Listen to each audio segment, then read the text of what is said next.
Koreyada yolg'iz yashash zerikarli. Zerikishdan o'zini o'ldirib qo'ymasin deb Seuldagi Robinson oshnamni ziyorat qilishga yo'l oldim. Aqlli bo'lib, kamarlarni taqib oldik.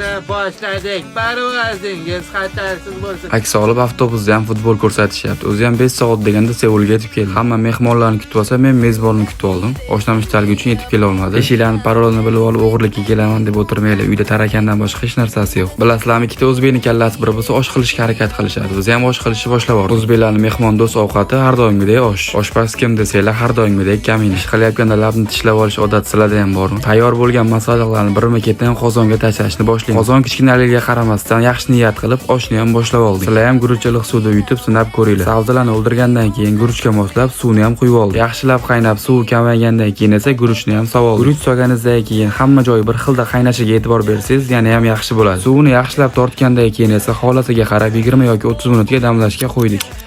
Seuldan ko'rayotganlar bo'lsa, bemalol mehmonga kelaverasizlar. Oshimni retseptini like va obuna bosganlarga beraman deymi? Like bosib ketarsiz.